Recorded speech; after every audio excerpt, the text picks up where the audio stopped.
ways to promote the growth of Tigres in English through analysis, discussions, interviews, and more. Welcome to the Lautimes podcast.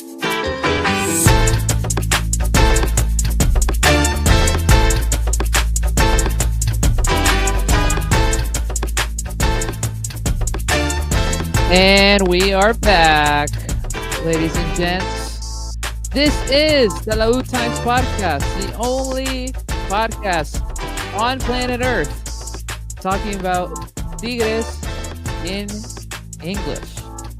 And we are back once again after a very frustrating week of results. Definitely not the way that we planned it or envisioned, but en las buenas y en las malas, as we always say, and we're here to talk about it. Thank you for joining us. We are powered by StreamYard tonight, as always, and we've got some of the crew with us right now. We may have some more appearances by some of the other guys in the crew later on, but I am very happy, at least for this moment, to be joined by both the pride of Corpus Christi, AJ, and the pride of Austin, Texas, Lupop, holding it down. How are we tonight, guys?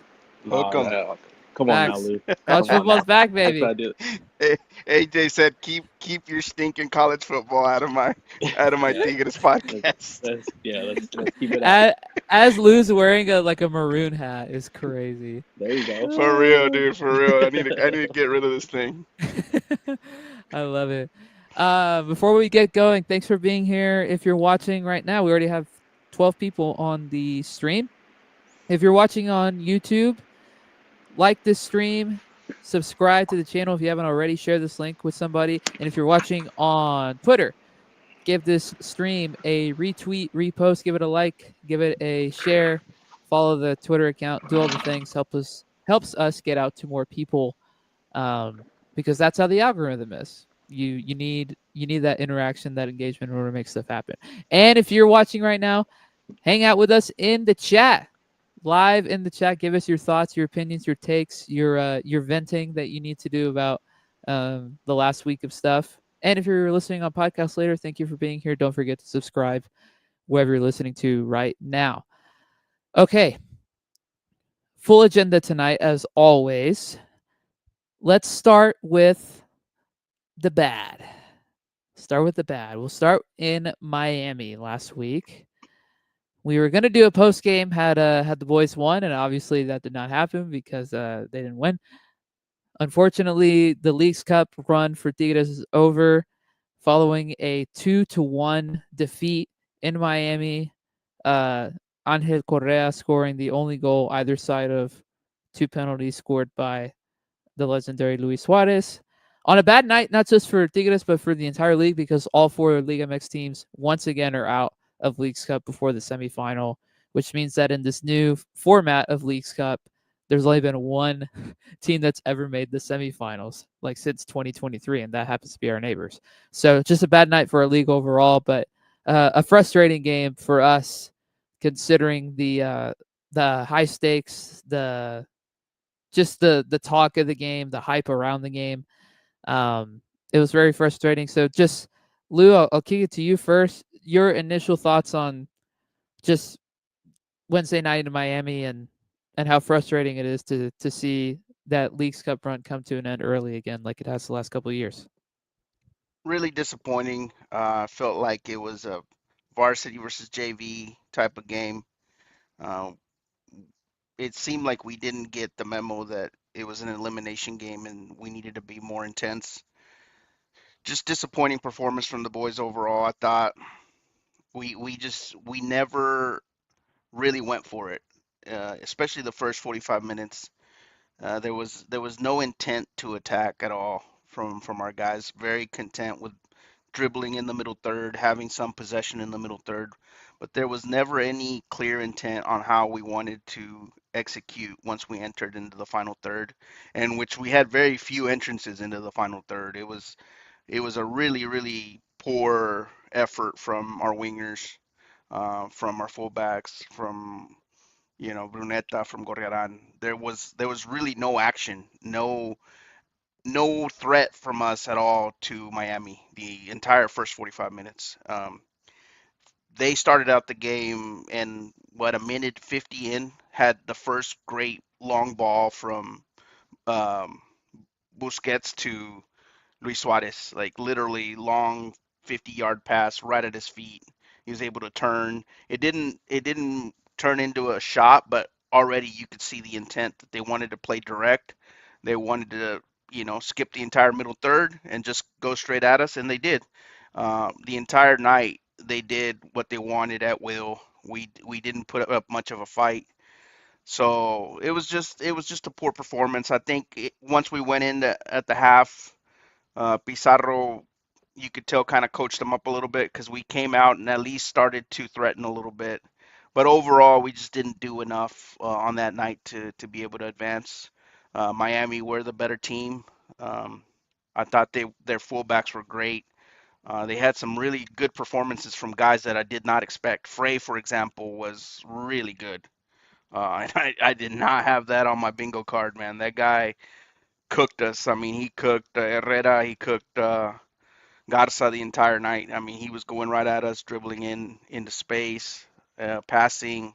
So they were the better team. We made too many mistakes. I thought, Aquino had a terrible night. I don't have to mention it. It was just a terrible night for him, and that ended up really being the difference.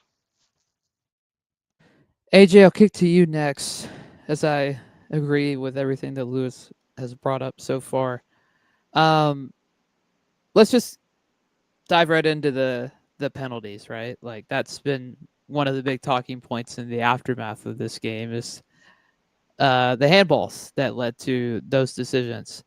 Talk to me about that, just your thoughts on that, and then talk to me about how Guido was honestly outcoached by a guy who is also pretty new at the coaching game in Mascherano, with just some of the tactical adjustments he made, specifically, like for example, with Rodrigo de Paul being more up front and just pressing like a bulldog, and Allende being a big X factor as well. So tell me about that, and then the penalty decisions. I was the the first penalty call. Aquino, his arm looked like it was in a natural position rather than him extending it. He was already going to the ground, so I don't really think he could have done anything with his arm. It's a natural position to me. It looked like a natural position to me. The second one, that looked more okay. He extended his arm out a little bit. So, but like Lou said, I think when he said in the preview, their midfield bossed us around. Our midfield was non-existent. Uh, and the wingers attacking our fullbacks, and yeah, that was definitely a performance to forget for Aquino, but hopefully he can learn from it and grow from it. But it's just no one showed up on the team. We got to play better, especially with the stakes, it being elimination game. You got to play better. You can't pick up the intensity in the second half, especially against a team like Inter Miami that likes to play possession. That's just how they like to play. And then I think Busquets, his adjustments in the game, you completely saw it with him moving DePaul up to attack more, kind of threw us off balance, and I don't think Guido had any answers for it in that game. You both have kind of touched on it, but just the long ball factor, like especially first half. I watched more of the first half than I did the second. And that was the biggest thing that just stood out, is that they just kept on trying to attack Garza. And to Garza's credit, I thought he did a solid job considering the fact that they knew that he was one of the shorter guys on the field, one of the more inexperienced guys on our team, and they just kept on going after him, spraying long balls out there, throwing Allende out there to try to throw him off, throwing DePaul out there. Um, and I just felt like Guido should have caught that early on, and it's disappointing that he didn't like react to that as quick as we would have hoped. Um, I agree with you, AJ, with the first penalty. I don't love that call because I do think that it is a natural thing, and he like couldn't move like his hand out of the way if he had wanted to. The second one, I think it is a penalty, but um, yeah, that first one was really frustrating. And honestly, when you think about the last two games that we played against this team, the fact that they haven't scored a goal from open play, uh, and yet they've they've got this result on us because of two penalties. It's pretty frustrating.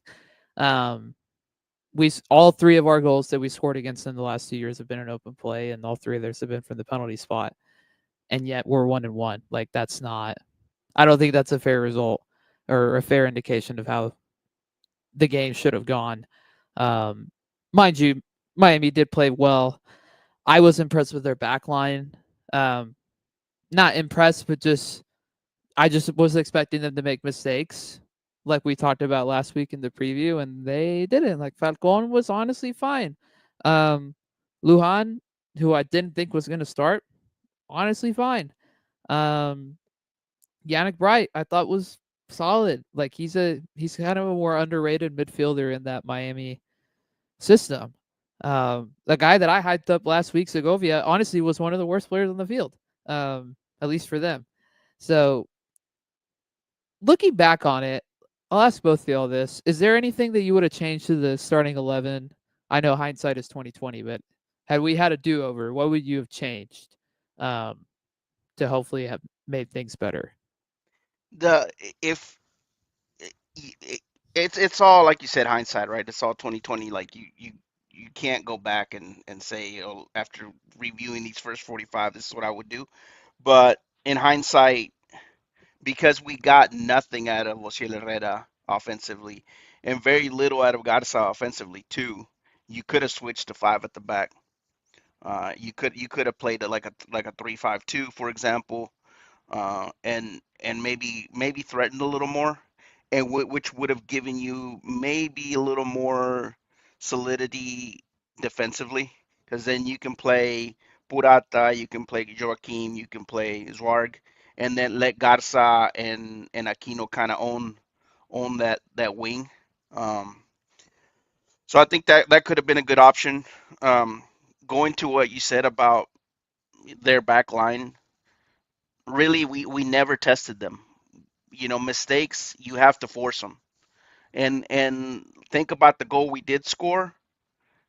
We scored it because we forced a mistake. Correa forced Lujan into a mistake, which led into a goal.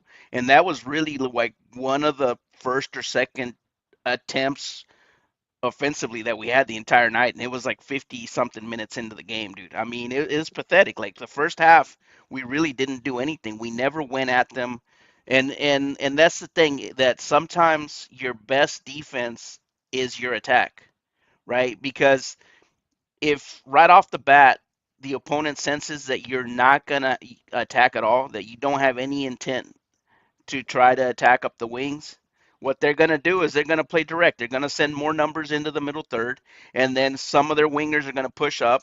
And so now your defensive line has to battle against more numbers, right?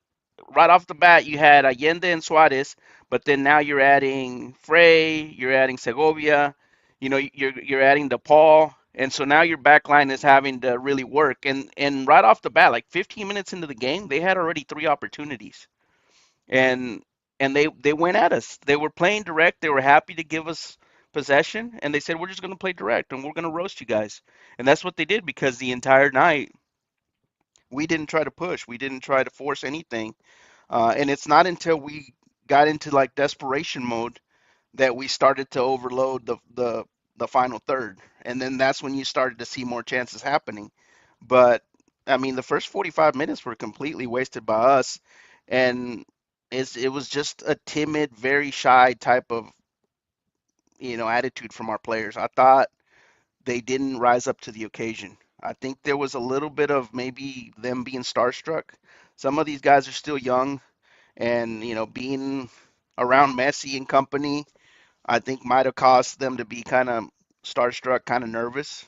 Um, Arnoldo had said it, we're not going to get a mentally tough team until these guys that are young step up, right? We've lost a lot of the legends that were really tough. We lost to Carioca, we've lost Gignac for the starting role at least. And so we need guys to step up, and they didn't step up that night. So I mean, it is what it is. Hopefully it turns into a learning experience, but we didn't do anything to deserve that win. Yeah, I one of my biggest issues, and we'll talk about this even more later on with the Mazatlan game. One of my biggest issues with the current crop of players right now is that unfortunately we don't have fiery attitudes. This is also not an original thought. This is something that I've seen echoed on Twitter the last few days. Um, but when you think about Corriaran and Bruneta, honestly, they're not the type of captains that are like, rah, like they Got have like, that nasty in them. yeah, and like you need something, you need that in a game like last Wednesday. Like you need that in a game against America, and unfortunately, they don't provide that. Um, I don't think there's much of anybody on the roster that provides that besides Guignac and Nahuel, and they're older, and Guignac is not seeing the field for 90 minutes these days anymore. So that to me was really frustrating, um, because I feel like there needs to be that passion like within the team, especially in these big moments. Like, yeah, you can be all when you beat Puebla 7-0 at home, but where's that, in a big game with big stakes, right? Like, how is that ever going to work out? That's one of my bigger issues with the squad right now. It's just the lack of personality within the entire team. I think that's something that needs to get addressed, whether internally or bring in somebody to kind of help with that. I don't know what the answer to that is. I think Angulo kind of helps in that on the field a little bit. He's kind of got that dog mentality. Um, and then going back to the starting 11 question, I promise I'm not trying to dog on him, Lou, but I mean, I still felt like bringing on Nico to start when he just come off that injury and hadn't done much in the America game wasn't the best idea.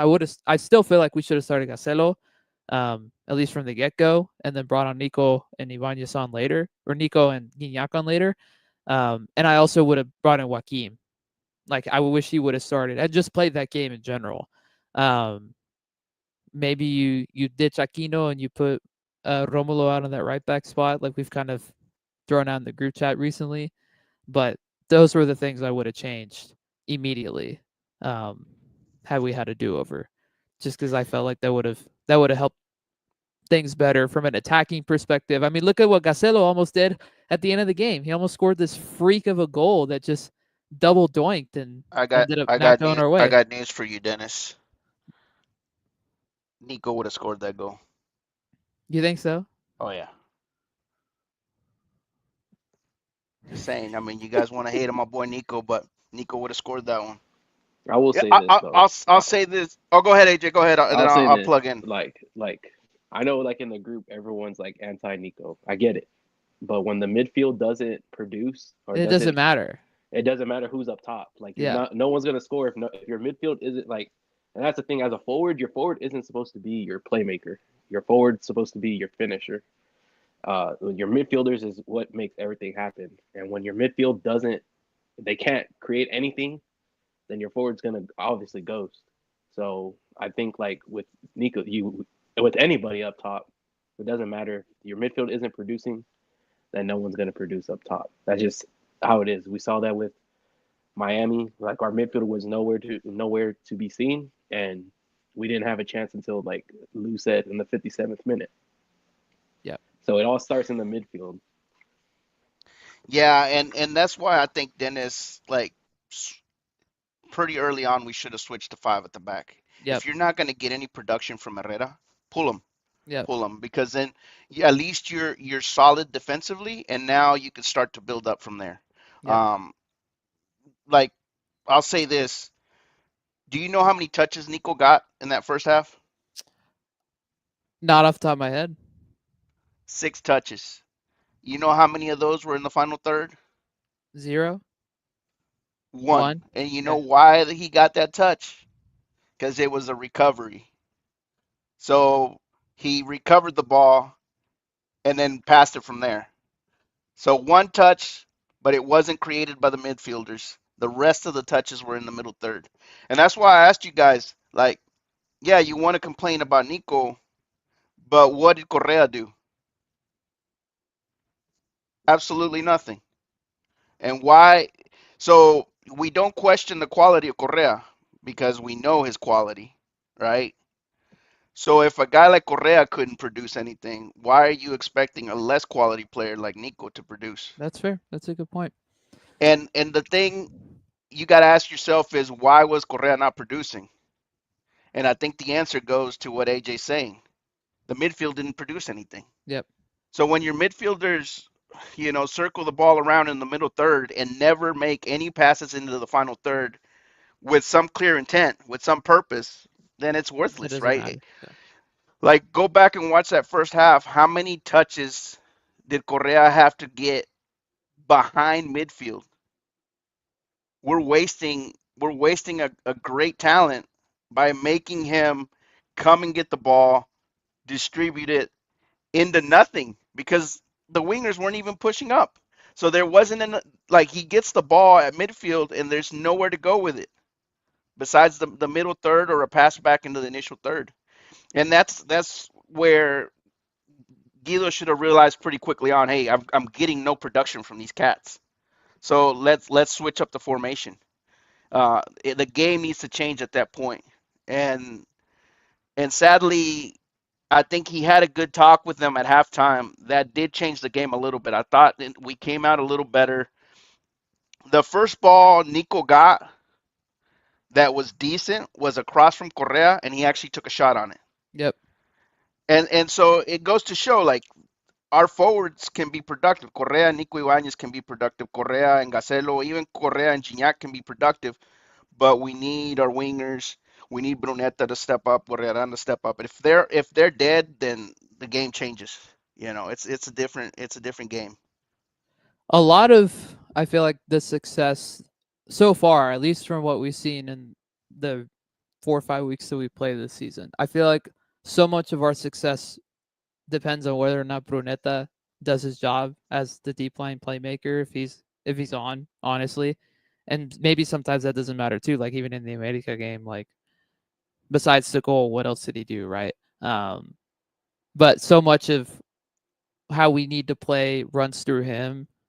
And I mean, you look at I don't know who said it in the group chat earlier, but like I think it was Edgar talking about how starstruck he was seeing Messi in the tunnel after the game. It's like, well, dude, like I get being starstruck, like that's your countryman, but like let's go win the game, right? Like Yeah. let's not get the atmosphere get the best of us. But I don't know. That's something that worries me going into the latter parts of the season is that how many more times is Brunetta going to continue to do that, and how detrimental can that be towards our ambitions for the season? So, That then and it goes back, Dennis, to not having enough depth on this squad. I yep, think especially midfield. Herrera, for example, doesn't have any competition. There's nobody that you can pull out that you can bring in at this point and say, yeah, he's gonna come in and do just as well. Like Marcelo Flores obviously is the natural backup there, but in a game like this, who's gonna bring in Marcelo Flores, Nobody. right? I mean, you're not gonna do it. You'd have to be nuts, right? So to me, that's why if you can't plug in Flores, then you need to change the formation. Three Yeah. five two. Let's go. Yep. Let's move Garza up and let's see next man up. Let's see what he can do. Instead of trying to just go with the same old with Herrera, who frankly had a terrible night. Yeah. I will say Cordova on the left. He looked good against Yeah. Mazatlán on the left. He looked Man, good. if we could get But Cordova at a decent level, dude, and playing like behind Correa and moving Correa up to have him less work, more of a feed Correa than Correa having to feed people, Yeah. yeah, dude, we would be so crazy good. yeah, But Besides, that's another thing. Like you're talking about a player who's been consistently inconsistent since yeah, 2023. yep. So that's another guy. Like you just don't know what you're gonna get, right? You could have yeah. said, yeah, let's pull Ozzy and we'll bring in Cordova, but you have absolutely no idea what you're gonna get out of that cat. Yeah. I didn't like that Guido only used 2 subs on Wednesday. Like to only bring on Gacelo and Gignac is like okay. Like I understand we don't have depth. So it's like who else are you gonna bring on? But it's also like try, right? Like Yeah. try and do something. I don't know. Before we dive deeper, please welcome live from the motherland, Alfred. He has How's it going, returned guys? Can you to the guys hear me? fray. Yes, sir. We sure can. How are you? All right. Good, good. I kind of lost my voice there on Saturday, but we're hanging I love it. That means you were passionate. That You means you still in were. Mazatlan or what? always. I am. I am. Y'all want to see my home office right now? Let's see it, dude. Nah, hombre. Very Mira este. nice. Mira este. That's Dang. crazy. Lucky you. Yeah, I Um, leave tomorrow, but it's been great 2 days. A lot of Tigres fans came out here. We pretty much invaded not just the stadium but the whole city. It was pretty great. heck yeah. How That's many were in attendance, Alfred? Like, how many Tigres made it out, you think, to the stadium? I mean, I'm not sure. I don't even know what the capacity is of the Mazatlan Stadium, but it did kind of look, like just out of like the entire people that went, we were probably like 70% to 30% of them. So it was a huge crowd. If I were to put a number, easily above 50,000 feet is what. that Wow. doesn't surprise me one bit. Yeah, yeah. I think it Oh, helped that the game was moved to Saturday because originally it was for Friday. So I think a lot of people made last minute decision to like, hey, just hop on a bus or hop on a plane and come here on Saturday because there was a lot of buses like just commercial buses they rent.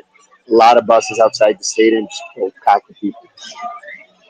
yeah, that makes sense.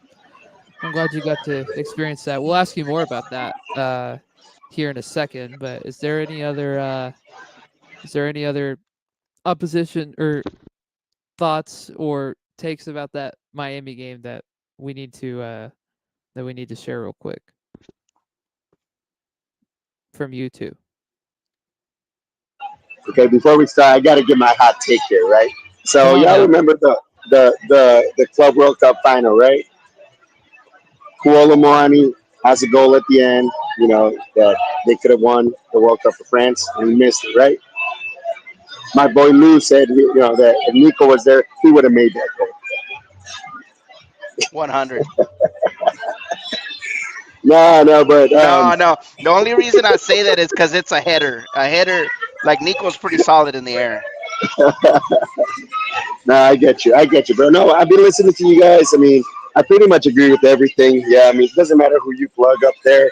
And Correa can't do it all, especially if he's tied down in the midfield. It just it's hard. It's hard to be positive or to say good things about the team or about any specific player when just in general, it just seems like our team has dropped in quality so much, just overall quality of the team. Like if we were, a top team of the entire South America, 5, 6 years ago, we are not anymore. Like we don't even come. Like I don't think we even come in like the top 20 in all of South Yeah. America. So it's just it's a little disappointing. And what can Guido do? With what he has, with what he has in the bench. With all the people that we're bringing up with Marcelo Flores, with Cordova, like there's only so much that these guys or that Pizarro can get out of them. And then I do want to go back and take it back to the beginning of the season when we were talking about this was going to be Guido Pizarro's one shot. Because in all honesty, we know that this is going to be his one shot. If he does not make at least a semifinal and with like decent gameplay, we know he's getting the boot. I don't think anybody can deny that. So we knew back then that this was going to be his one shot, and we talked about how he needed to put pressure on the front office to get him the players that he wanted and that he needed. And I do not think that Guido Pizarro did that job because I don't think he went to the front office and said, "Oh, bring me a Farfan." I don't think he went to the front office and said, "Oh, just sell Carioca, and I don't need anybody in the midfield." I don't think he said that. But at the same time, I don't think he said enough or he asked enough about what he wanted. That's a fair point, and it leads me to a question that I want to ask everybody. If we're talking about the need for reinforcement in midfield, which I guess more than anything else. I don't know. I mean, I feel like midfield and left wing, whether it's a wing back or a true winger, those are the areas of need. But I want to focus on the midfield because we've been talking about it so much in relation to this game. What type of midfielder makes sense within this team? Is it a holding midfielder? Is it another box to box? Like, knowing what we know about how Guido wants to play, what makes the most sense? What kind of player makes the most sense right now in this Tigres team? Because I don't have any idea. I want you guys to give me all the ideas. I would say a natural holding midfielder, someone that isn't forced to play the position, someone that that's their first position would be beneficial for the team. That's just what I think. I agree. No, I agree. I think that Gorriaran is definitely not, that holding mid that we need. If we can get somebody in that spot, then easily, Gorriaran, can be that box to box. Or even Brunetta now that he's, been included in that role. Um, but we need that holding mid that's gonna just take over, and control our whole midfield. Just make sure that they're recovering the ball like a defender knows how to, and that they're creating play or creating beginning the creativity of the play for the offense like any offensive play would. And we don't have that currently with Gorrera. Like a 27-year-old Rafa Carioca would be perfect, but we're just dreaming. I do feel like there's several spots. It's not just one. Like you guys mentioned holding mid. Like it would be awesome to have a Carioca type, right? A young Carioca. But I feel like Ozzy needs competition on the left winger position, and I still feel like we need a wing back, because eventually we're gonna have to transition away from Aquino, right? And we're gonna have to give minutes to Garza on the right side, so that means we're gonna need a left wing back. So to me, that's three positions that we need, and the front office is not going to get us three. It's we might not even get one, but ideally, I think to be a really good squad, I think Alfred hit the nail on the head when he said we're not what we used to be. Like, and even within the league, you don't even have to look outside. You don't have to look towards Brazilian teams or anything like that. Even within the Mexican league, America has a lot more talent. Cruz Azul has a lot more talent. Um, Rayados has more talent. Toluca has more talent. So Toluca. you're looking at four teams that easily are more stacked than you are right now. Uh, I mean, I'm not saying we can't compete with them. I'm just saying talent wise, in order to be able to compete with them, all our players have to be at their best. Otherwise, you have what we had against Miami, for example, where you had 6 or 7 guys just not having a great night. You're toast. You're toast. You can't win those games. And so, yeah, I definitely agree with Alfred. I mean, we should have been yelling for reinforcements.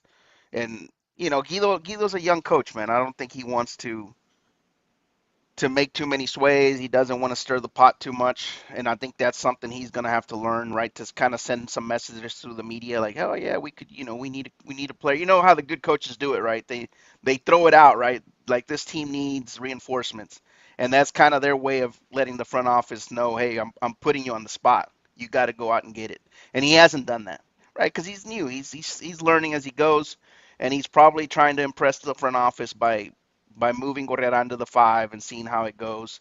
But I think this season we're gonna have to be perfect in Liguilla if we're gonna battle for the cup.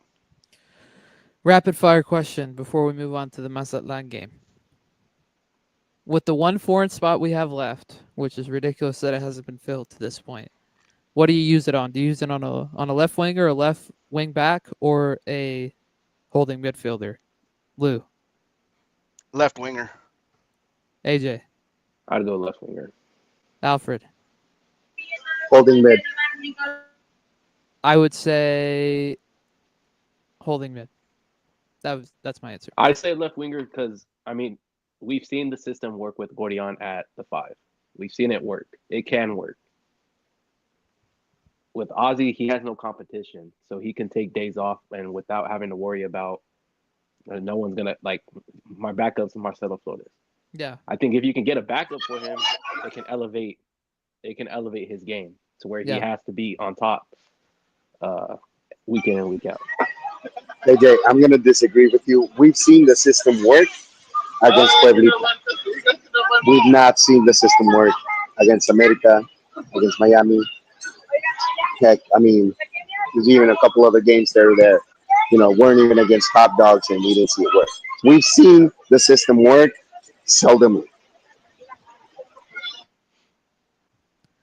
If only Luis Chavez didn't tear his ACL. Yeah, I was actually thinking about Luis Chavez right now. Yeah, I was like, it yeah, just Luis would Chavez would have have been bought nice. him and would have solved so many of our issues. Maybe would have used that foreign spot by now on somebody on the left side, but a man can dream. Just stick Parra in as the holding midfielder. He can do it. Why not? I Um, actually like Parra, dude. I actually do. yeah, I mean, he's not ready for prime time, but I like the kid. yeah, I do too. Moving on to Mazapan, a game that ended in a 2-2 draw. In an alternate universe, we win that game if not for stupid VAR and just again incompetence within our league with officials and stuff. Um, Before we get to the actual game plan, but kick it back over to Alfred. Alfred, I know you already touched on some of the experience so far, but is there anything else about your experience on Saturday that you'd like to talk about?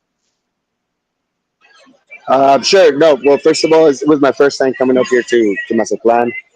First time being at the Kraken, no, former Kraken. Now it's called Encanto Stadium, and it's a nice stadium. I feel like it's small, but it provides a good atmosphere. I mean, in the end, there was a lot of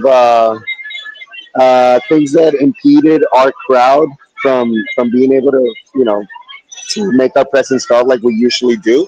Because from what I understand, after speaking with people like after the game and things like that, um, our barra Libres y Locos, where they were up in that section, they started their thing, at the beginning of the game, they started get it going. But like 5-10 minutes in, like the police went up there and they just pretty much hushed them. They're like, no, y'all can't sing. And then, kind of like the rest of the stadium, picked up on the slack, and we were trying to cheer on the team, we were trying to, make chants. But then the local audio, they were every time like you started hearing a Tigres chant, they would boom the speakers with their loud, like, I don't know, it's like a boat horn or something like that. It was completely annoying, but it was, what can you expect? I mean, obviously they didn't like the fact that we showed up, and we were massively, a greater amount of crowd than they were. So they didn't want to be outshowed, right?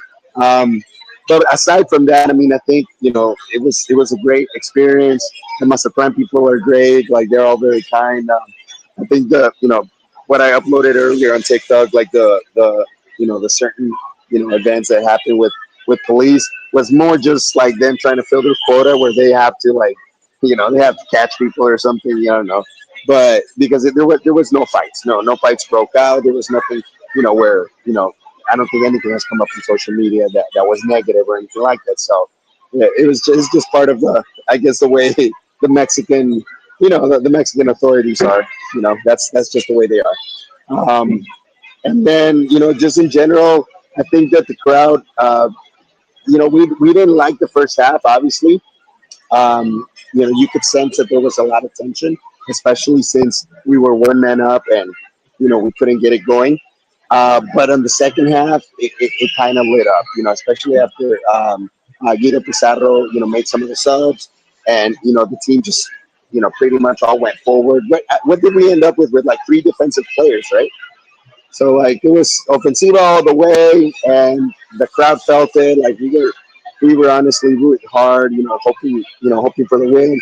We celebrated so many goals that got called back, and it sucks because obviously we ruined our boys for nothing.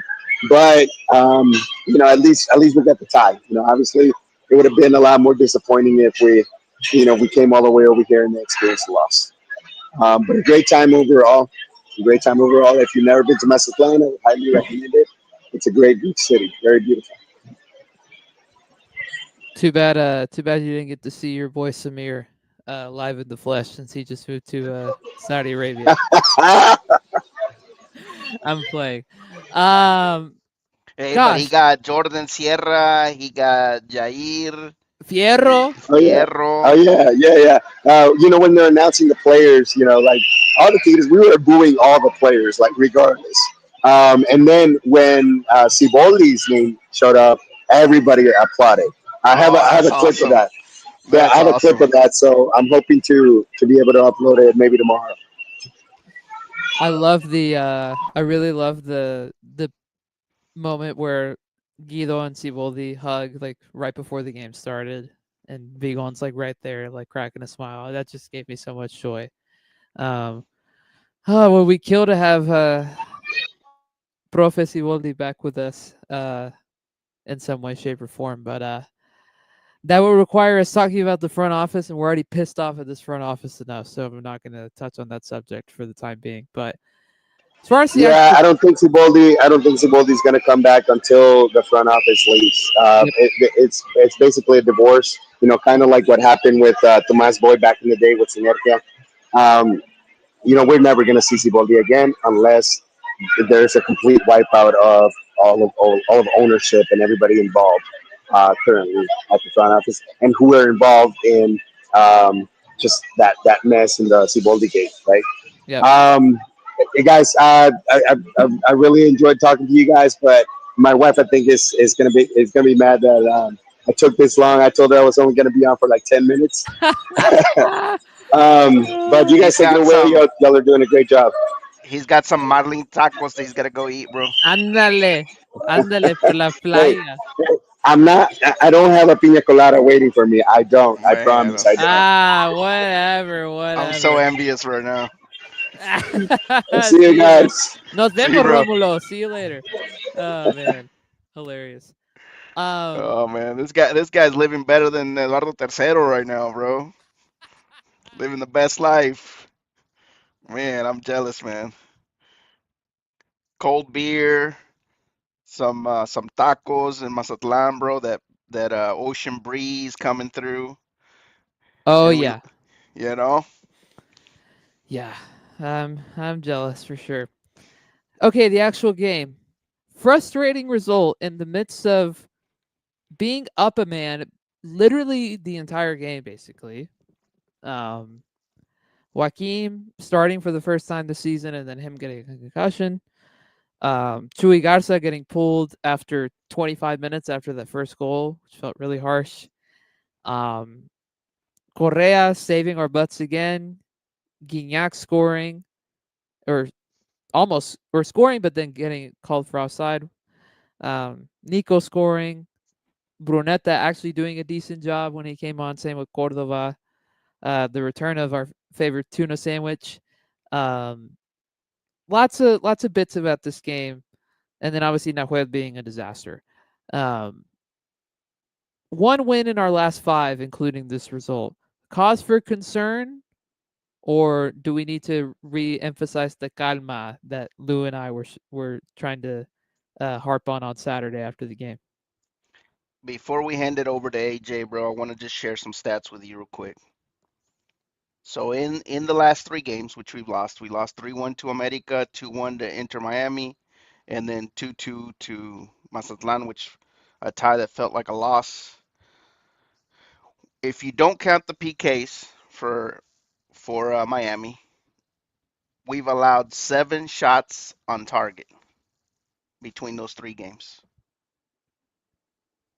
Hey, 7 goals. That's so bad.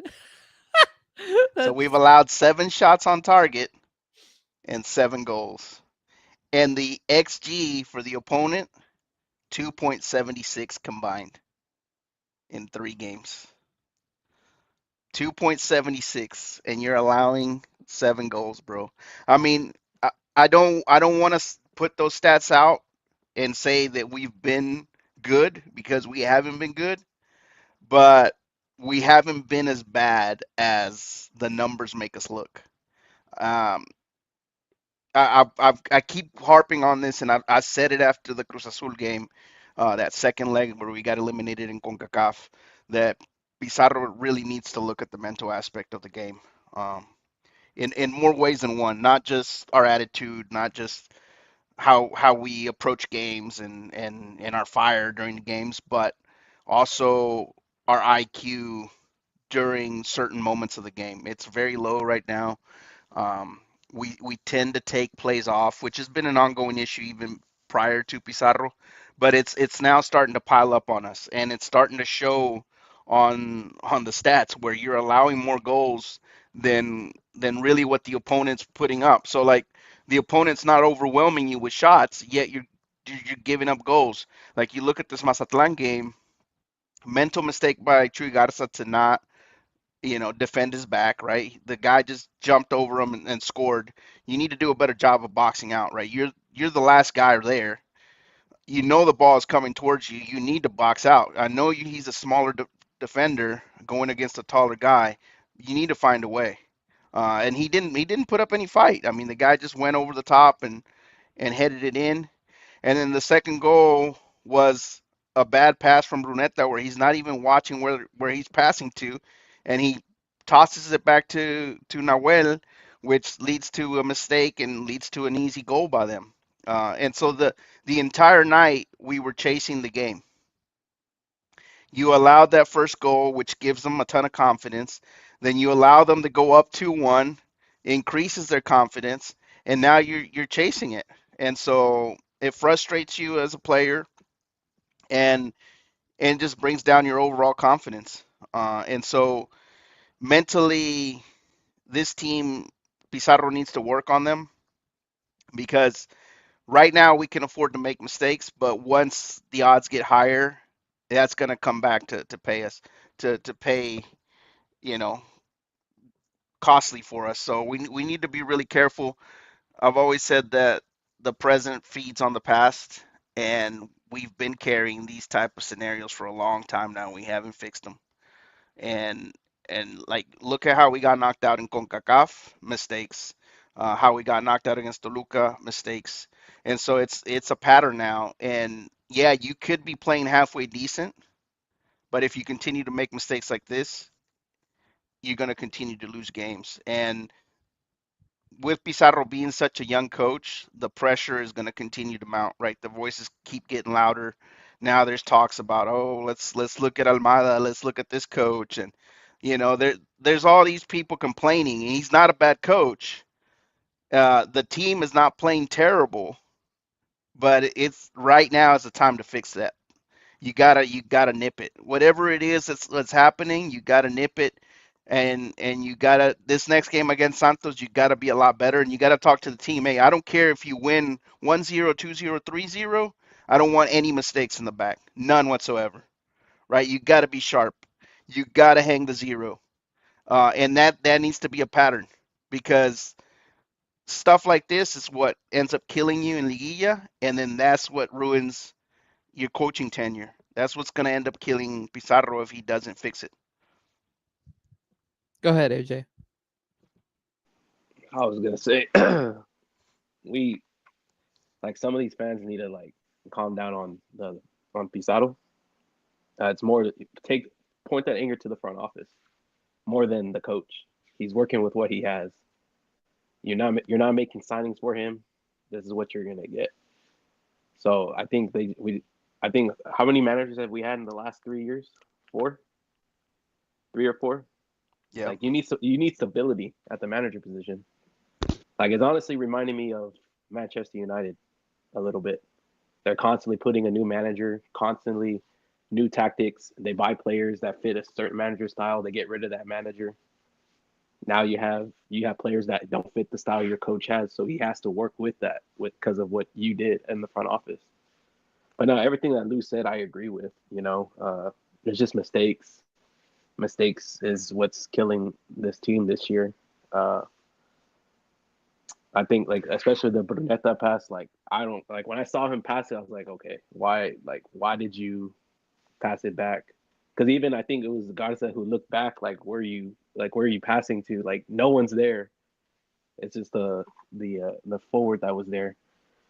But yeah, it's just mistakes. And I didn't even realize like 7 shots, 7 goals. That's terrible. Like that's like really bad. So hopefully they can fix it uh, with these next few games and build the confidence in the back line.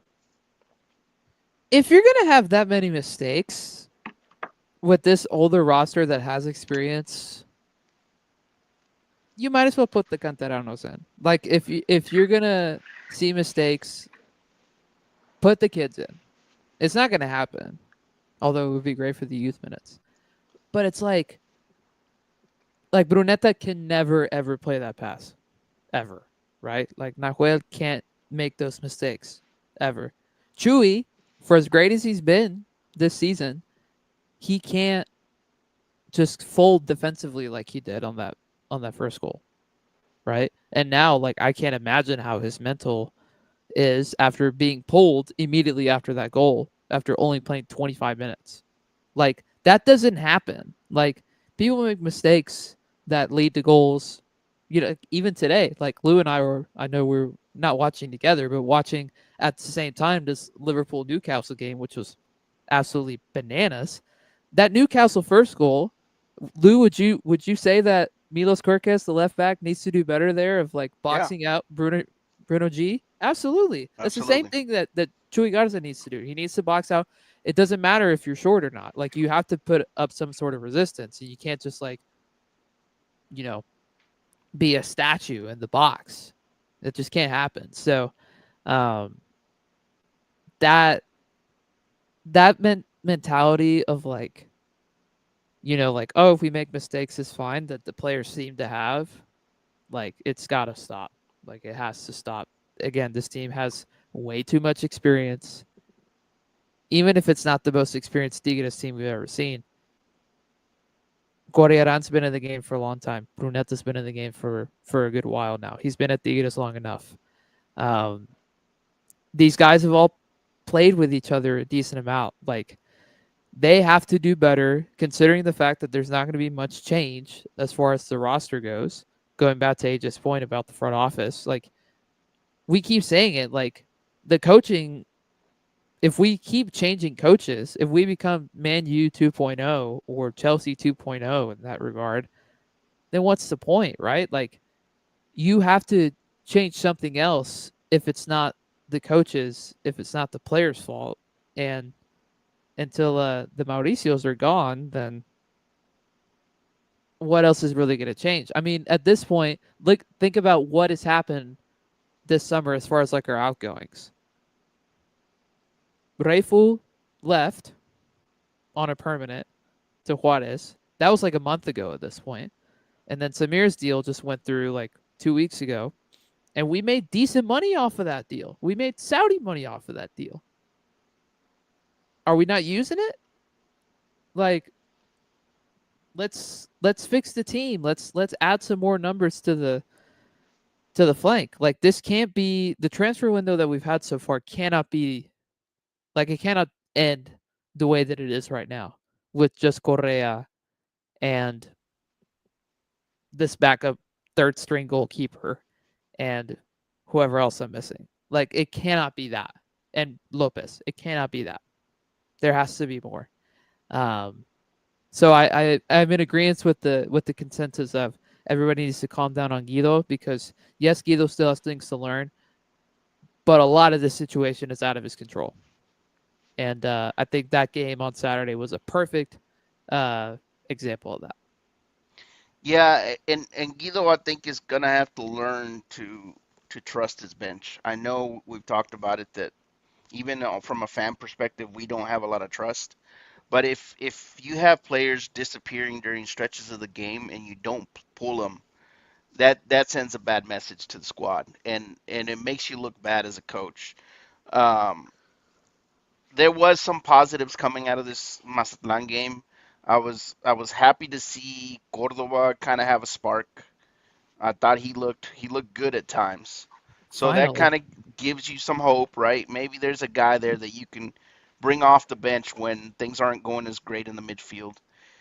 And honestly, Antuna wasn't too bad, man. Antuna, I felt like was kind of attacking. He was being aggressive, which is what we need, right? We've said it all along from the wingers. We need them to attack the fullbacks.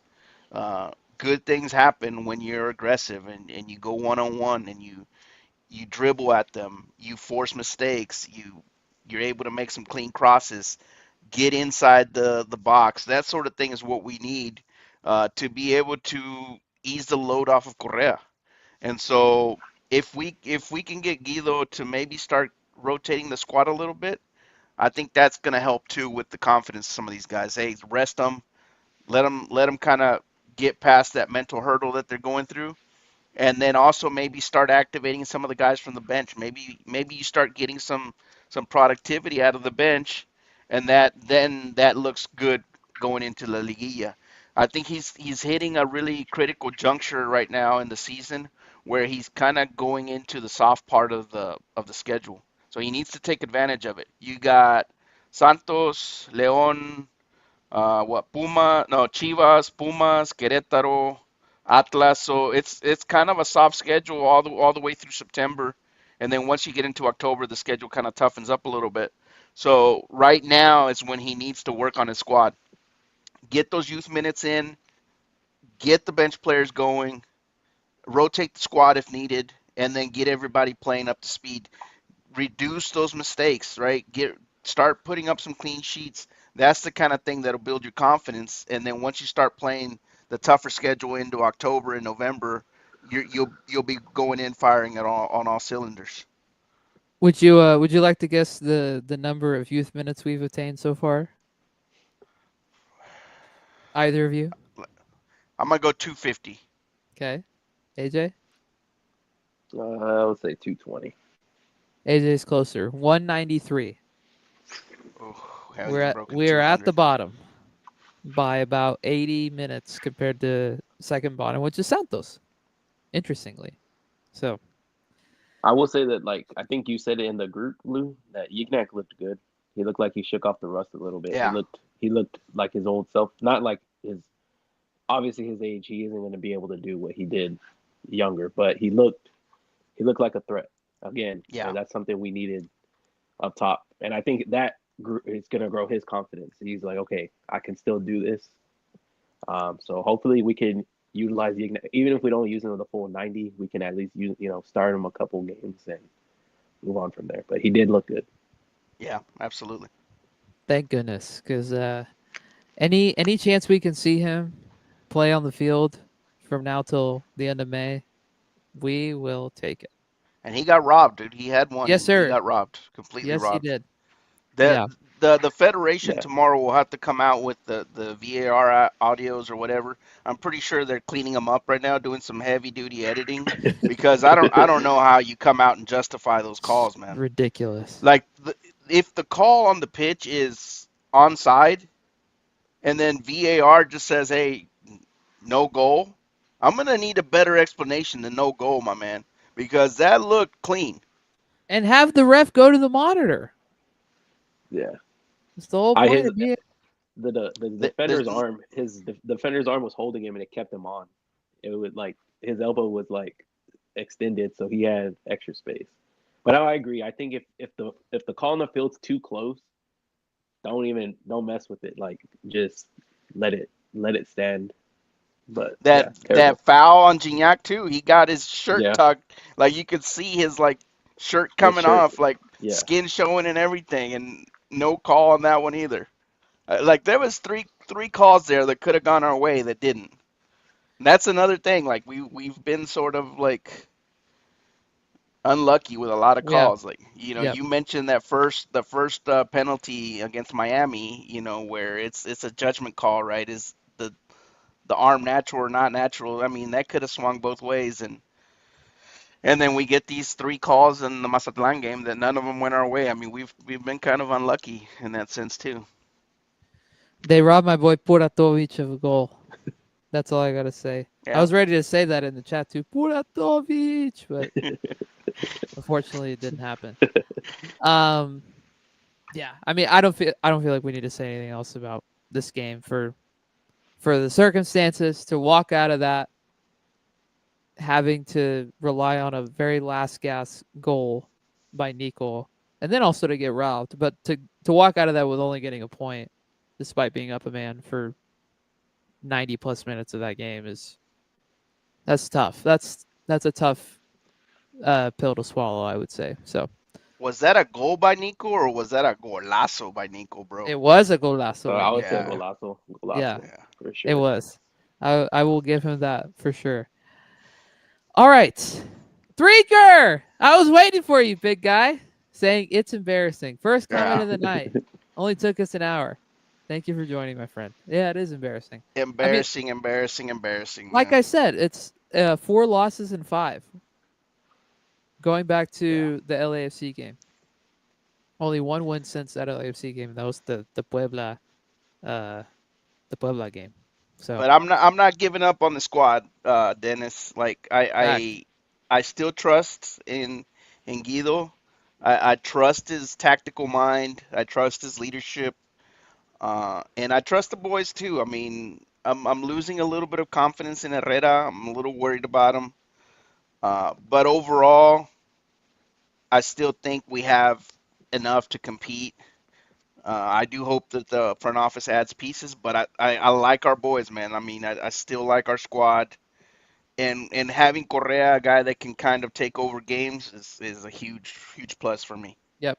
He's our big game player that we've really needed the last year and a half, like since the championship year. So it's nice that he's around. We need some incomings. We need some outgoings too. Like we need some something to happen there, and we have money.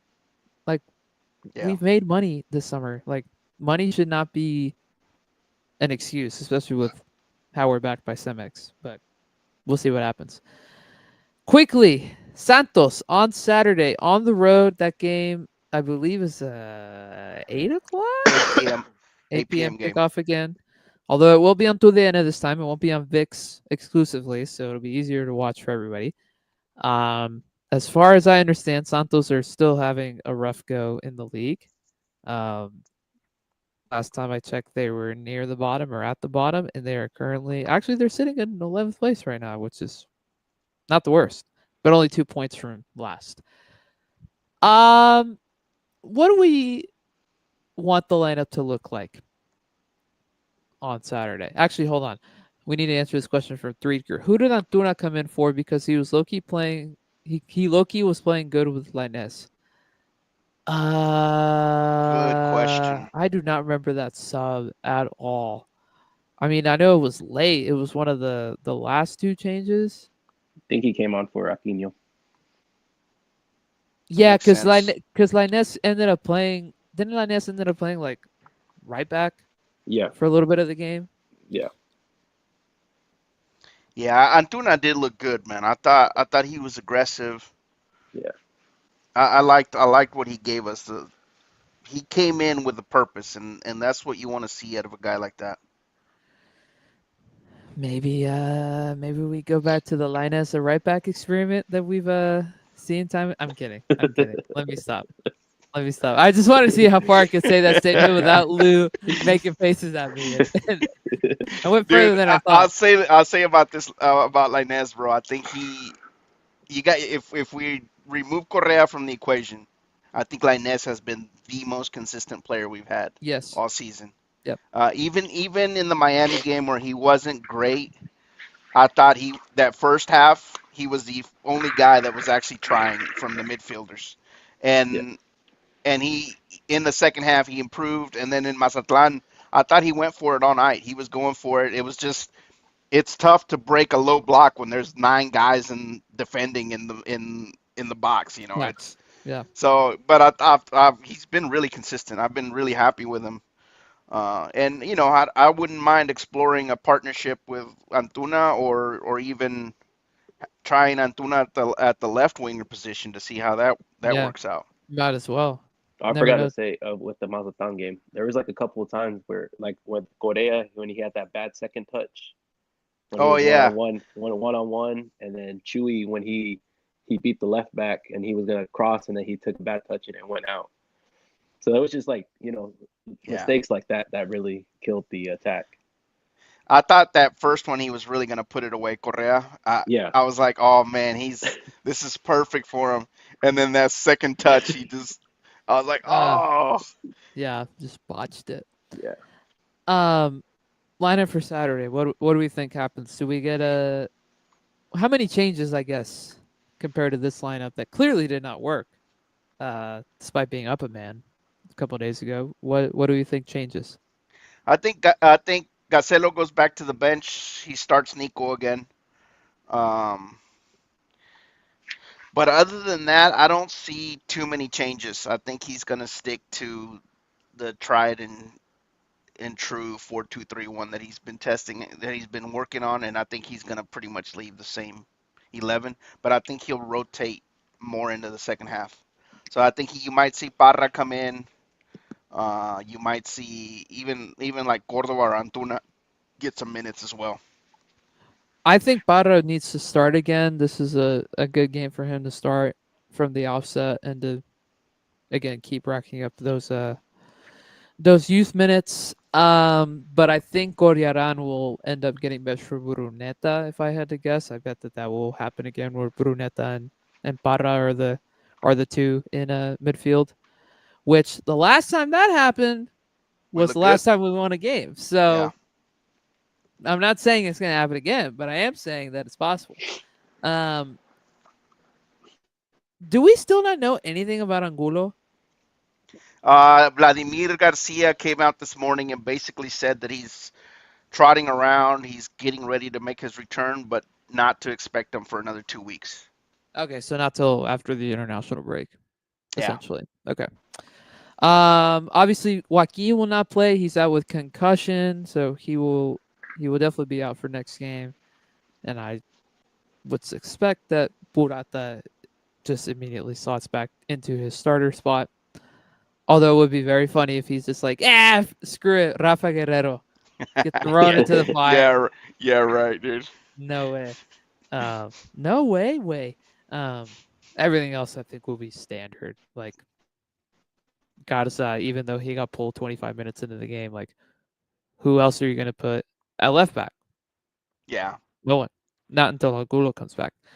Um, Yeah. Same with Aquino. I mean, it's yeah, like he's gonna keep him there. I mean, it's tough. You don't have a lot of options.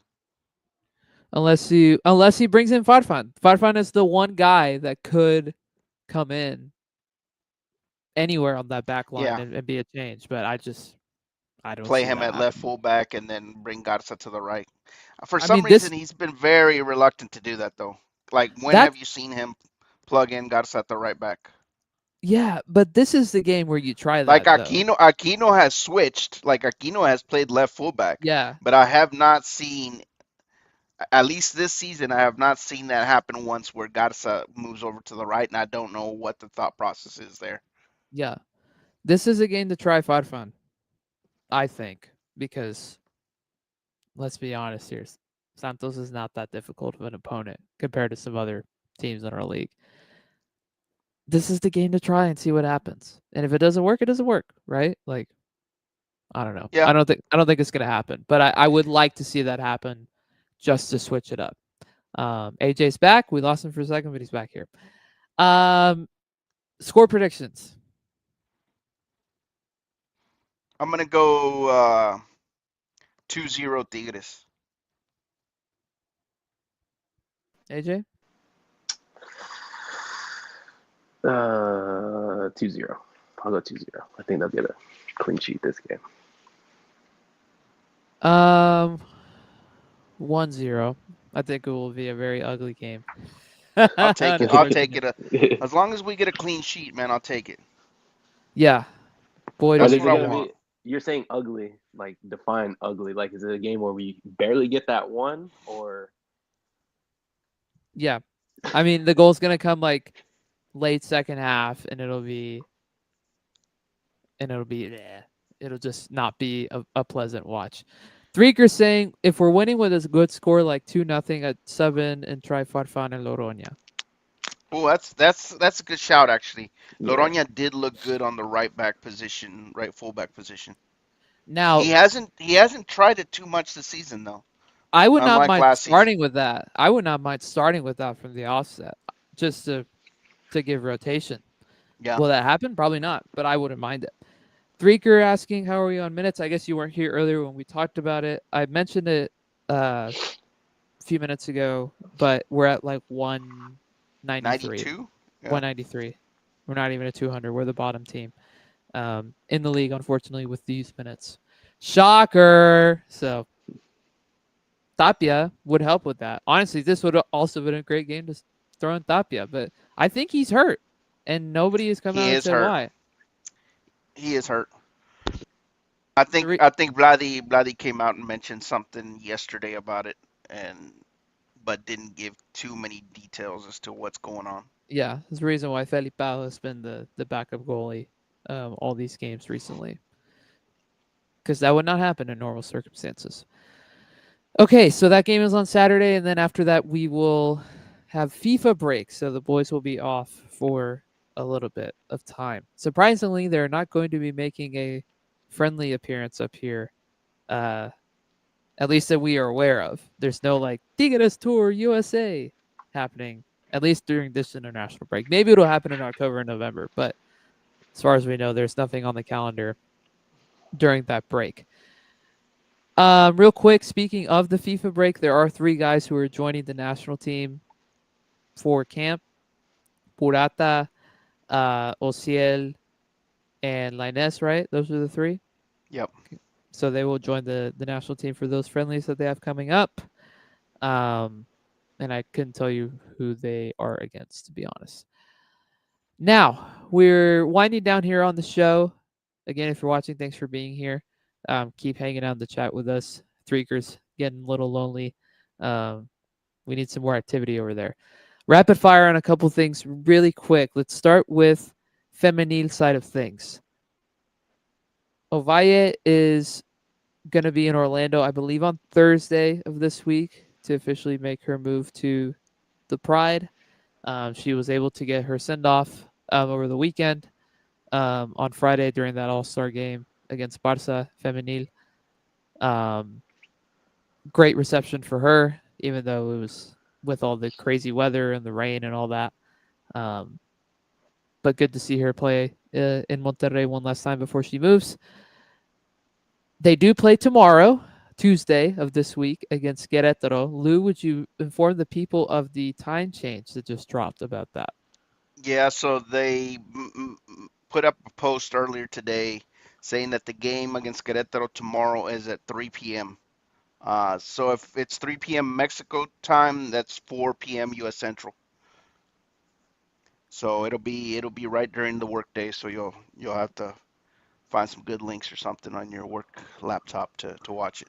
Facts. And pretend you're doing work. What? I don't encourage that at all. I imagine that game will be on the league's YouTube page because I don't know where Querétaro gets streamed. Querétaro has a partnership through Caliente TV. So it's Oh, gonna it's one of be those. it's gonna be a tough one to watch through any of your regular channels.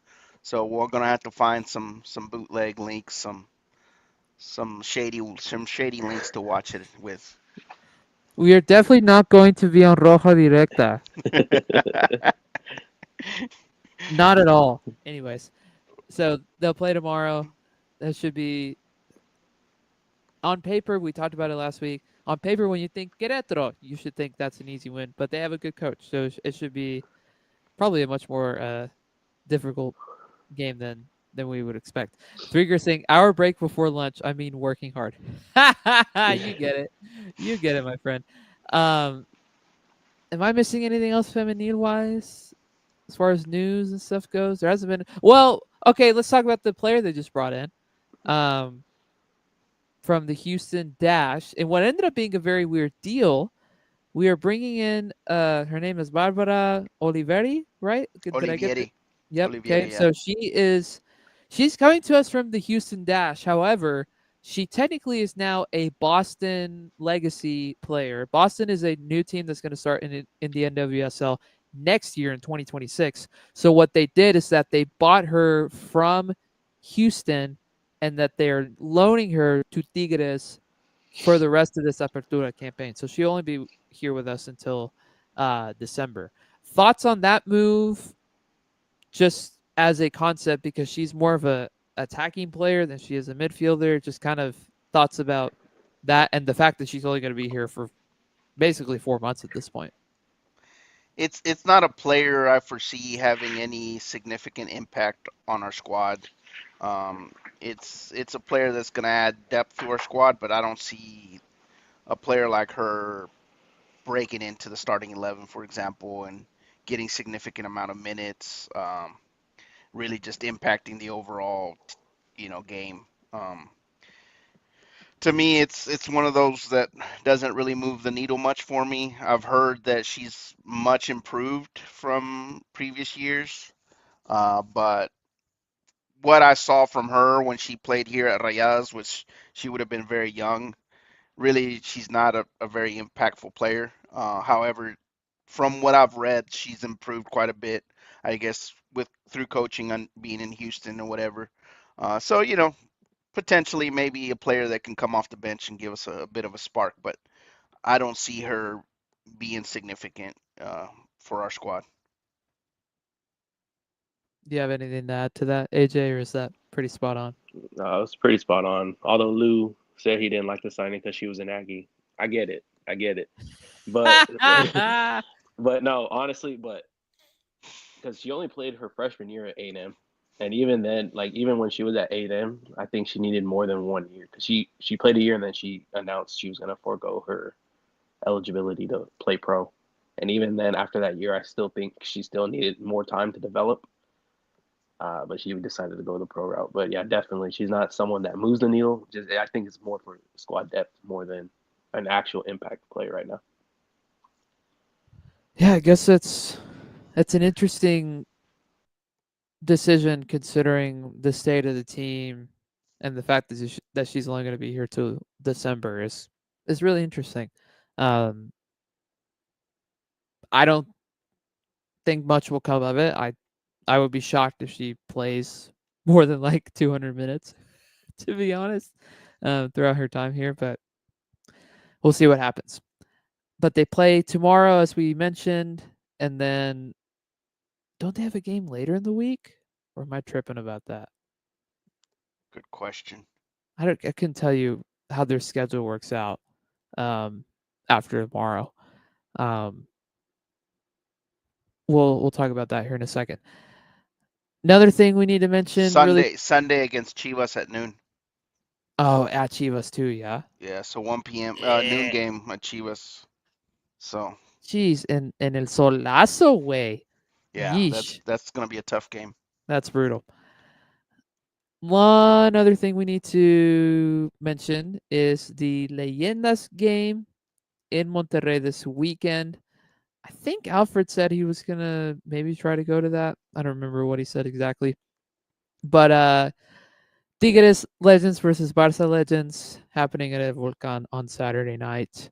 If for some reason you were planning to be in Monterrey on Saturday, you should go. I don't know what the ticket situation for that game is, but that's happening. So um, go to that. We'll see what kind of content and stuff comes out um, about that game, especially with Barbadillo being the coach. Apparently, that's really Oh really yeah, fun. So um, I hope that they stream it or they show it somewhere. Maybe Estrella has the rights to that. That would be awesome if they did.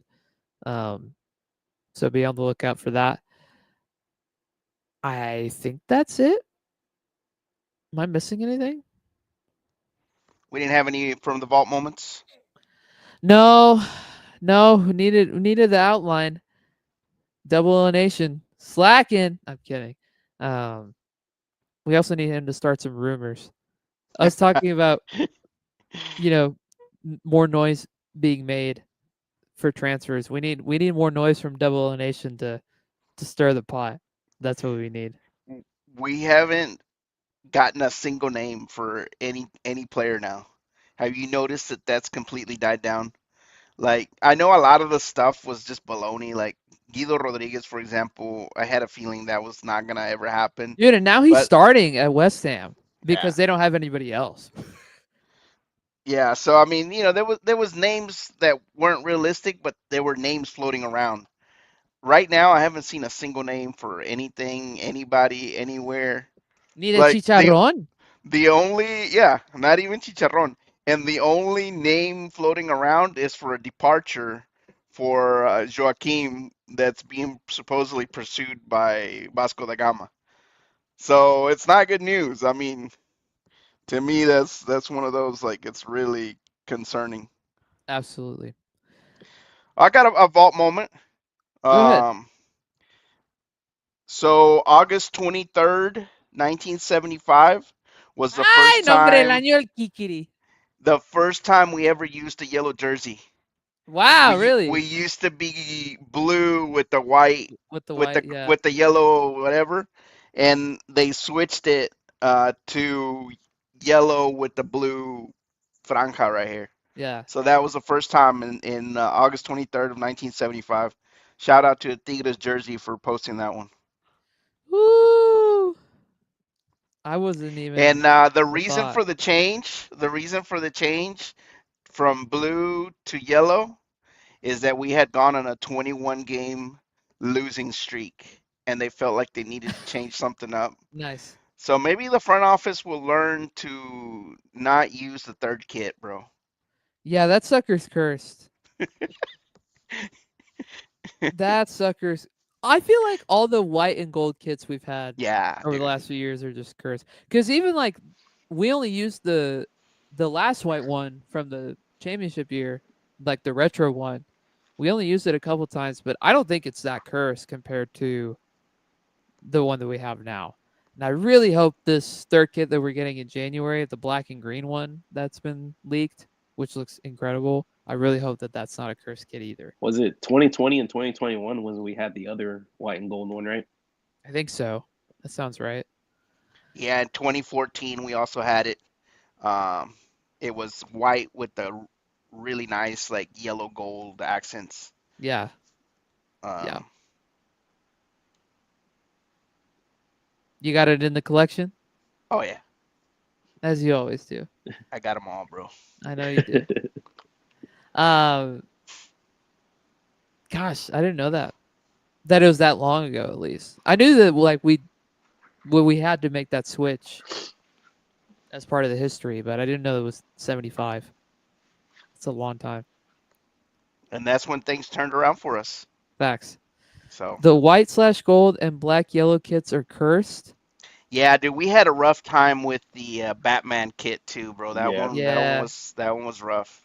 That kit is so sexy, to be honest. Yeah. Yeah, dude, it sure. Dude, I've gotten so many compliments when I wear that one out.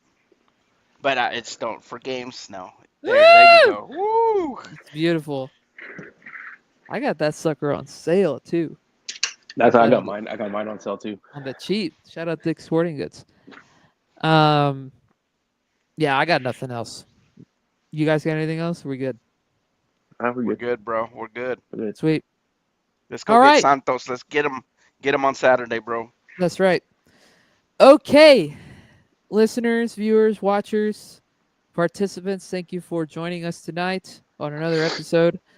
We will be back probably next week as FIFA break gets going. Depending on what day we record, I may be in Nashville, I may not be in Nashville. So, um, we'll be back to recap the Santos game, all the femenil stuff. Hopefully, we'll get some transfer rumors to talk about. That would be awesome. But at this rate, it looks like that's not very likely. But we'll see. So just be on the lookout. Early part of next week for the next episode. Um, I will not be around for the potential of a post game on Saturday, so not even going to think about that. But we'll be back early part of next week to recap this week. Again, if you like what you heard, thanks for being here. Don't forget to subscribe on YouTube, to follow us on Twitter and Instagram and TikTok, all the places. You can follow us individually on Twitter. AJ's handle is at AJ Pena123. Lou is at Tigres_English. I'm at my name. Follow Alfred as well at Tigres Takes on Twitter, but also on TikTok. He's been posting some really good TikTok videos recently about his trips to these games and stuff. You should definitely go give those a look and follow his TikTok account. One more comment from Three Group before we go. I feel like we're staying with the team as is for now, unless a miracle happens last minute. Fingers Yep, crossed for a miracle. I would love that very much. In this league, anything can happen, so I'm never going to rule that out. But that's where we're at, and we're going to keep supporting the boys all the way through. So until next week, when we see you guys again, have a good one. Arriba la U.